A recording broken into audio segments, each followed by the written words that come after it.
भारत से बीजेपी के राष्ट्रीय अध्यक्ष अपने मिशन उत्तर प्रदेश की शुरुआत करने जा रहे हैं और 2022 चुनाव की तैयारियों को लेकर मिशन यूपी। आज से जेपी नड्डा का 2 दिवसीय उत्तर प्रदेश का दौरा है और अब से कुछ देर के बाद वो लखनऊ में पहुंचेंगे और इसके बाद वो नवनिर्वाचित जिला पंचायत और क्षेत्र पंचायत अध्यक्षों के सम्मेलन को संबोधित करेंगे। इसके अलावा वो आज विधानसभा क्षेत्रों के प्रभारियों को बूथ मैनेजमेंट से लेकर प्रचार तक के गुर सिखाने वाले हैं। और क्या है बीजेपी के राष्ट्रीय अध्यक्ष जेपी नड्डा का आज का और कल का उत्तर प्रदेश प्लान, इस रिपोर्ट के जरिए आपको बताते हैं।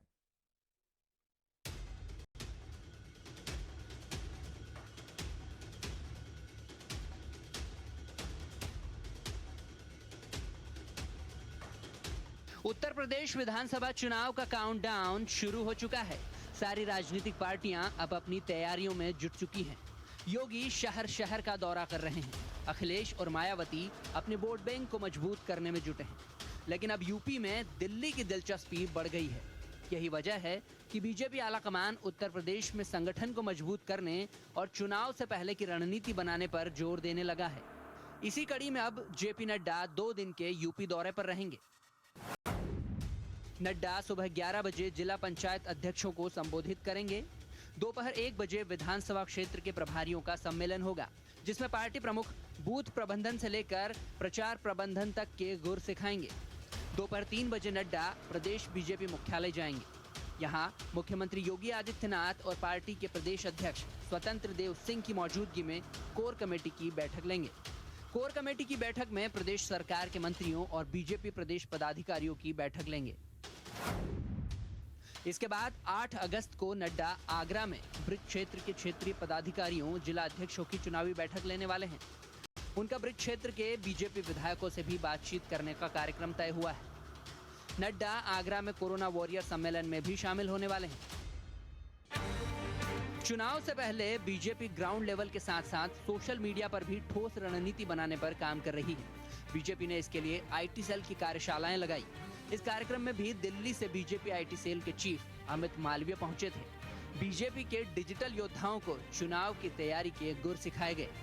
कार्यक्रम में मुख्यमंत्री योगी आदित्यनाथ भी पहुंचे और अपनी आईटी टीम को जीत का मंत्र दिया।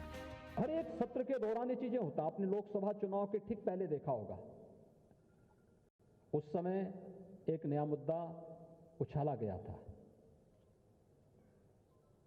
और उस राफेल के उस मुद्दे के आधार पर चुनाव को प्रभावित करने का प्रयास किया गया था।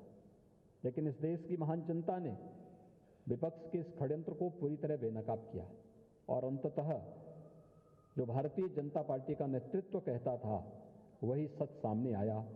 और उस सच तब सामने आया जब लोकसभा का चुनाव संपन्न हो चुके थे। लेकिन कुछ देर और कुछ दूरी तक तो इन लोगों ने माहौल को खराब करने का प्रयास किया ही था और इसलिए इन सभी मुद्दों पर हमारी सतर्कता और हमारी चौकन्नापन भी बहुत महत्वपूर्ण रखता है और हमारी तैयारियां भी बहुत महत्व रखती हैं। एक तरफ बीजेपी जान झोंक रही है तो दूसरी तरफ एसपी बीएसपी भी 2022 की रणनीति बना रही है। समाजवादी पार्टी साइकिल यात्रा के जरिए यूपी के सिंहासन पर काबिज होने की तैयारी कर रही है। इसी कड़ी में समाजवादी पार्टी ने गुरुवार को पूरे प्रदेश में साइकिल यात्रा निकाली। अखिलेश यादव ने साइकिल यात्रा के जरिए केंद्र और योगी सरकार पर जमकर निशाना साधा। इधर बीएसपी भी नई रणनीति पर काम कर रही है। बीएसपी ने कुछ दिनों पहले ब्राह्मण सम्मेलन के जरिए बीजेपी के वोट बैंक में सेंध करने की कोशिश की थी। यानी साफ है कि इस बार उत्तर प्रदेश में विधानसभा के सिंहासन के लिए फाइट टाइट होने वाली है। Bureau report, times now, Navbharat. और कुंदन सिंह हमारे संवाददाता इस खबर पर आपको विस्तार से जानकारी देंगे। कुंदन, विपक्षी दलों ने स्ट्रेटजीज बनाए हैं और उनको इंप्लीमेंट करना भी शुरू कर दिया, चाहे वो साइकिल यात्रा हो या प्रबुद्ध जन सम्मेलन हो। जेपी नड्डा का उत्तर प्रदेश का दौरा ये तो स्पष्ट है कि 2022 के लिए है, लेकिन क्या क्या करने वाले हैं, क्या स्ट्रेटेजी तैयार करने वाले हैं, क्या संवाद करने वाले हैं, आप बताएं। बिल्कुल, आप उत्तर प्रदेश का जो 2 दिन का दौरा है जेपी नड्डा का, उसमें 2 प्रांत आपने देखा कि जो पश्चिम प्रांत कहते हैं ब्रज और अवध।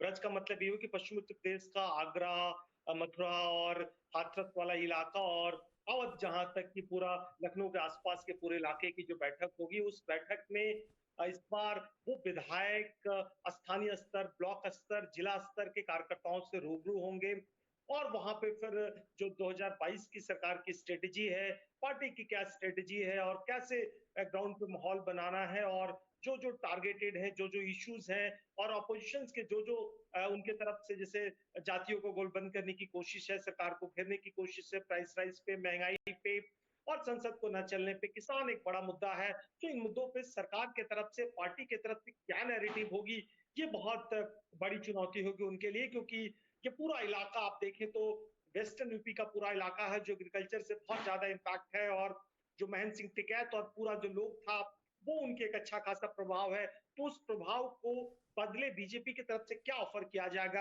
ये बहुत महत्वपूर्ण है। इससे पहले हमने देखा कि संसद सत्र के दौरान इन पांचों अलग अलग प्रांत जो बीजेपी ने अपने हिसाब से जी। संगठन के स्तर पर बांट रखे थे, हम्म। उनके सांसदों से बैठक हुई और वो बैठक कुंदन, उत्तर प्रदेश के अभी की बात करें तो इस बार जो मुश्किलें हैं वो बढ़ेगी, क्योंकि हमने पश्चिमी उत्तर प्रदेश की मैं बात करूं पहले। पश्चिमी उत्तर प्रदेश में किसान जुटे हुए हैं। अगर पंचायत चुनाव की बात करें तो पंचायत चुनाव के जो सदस्य चुने गए, पंचायत सदस्य चुने गए, बीजेपी को उतना मैंडेट नहीं मिला। अध्यक्ष और ब्लॉक प्रमुख तो बना लिए गए, लेकिन सदस्यों में यह स्पष्ट हो गया कि रुख है खिलाफ में। तो ऐसे में उससे कैसे निपटेंगे? किसान नाराज हैं, दूसरी तरफ पश्चिम उत्तर प्रदेश की बात करें या पूर्वी उत्तर प्रदेश की बात करें तो वहां पर अलग अलग मसलों को लेकर तो नाराजगी है। ब्राह्मण नाराज बताए जा रहे हैं, उनको भुनाने के लिए समाजवादी पार्टी हो या बहुजन समाज पार्टी हो वो प्रोटेस्ट करें। तो किस रणनीति के साथ वो पहुंचे हैं? जी, मोटे तौर पे जो 4-5 बड़ी रणनीति पे सरकार काम कर रही है और वो सरकार के जो सरकार के सत्तारूढ़ दल के जो मुखिया हैं जेपी नड्डा, उन वो कामों को लेके जाएंगे। जैसे सरकार के तरफ से जो मंत्रिमंडल के रिसफल में बड़े पैमाने पे ओबीसी को करीब 6 मंत्रियों को ओबीसी बनाया गया है। इसके जी, अलावे जी। नीट की परीक्षाओं में जिस तरीके ठीक है, से जो जो कदम आप बता रहे हैं कि उठाए गए हैं उनको जेपी नड्डा कार्यकर्ताओं को बताएंगे और कार्यकर्ता के जरिए वो आम आदमी तक बातें पहुंचेंगी।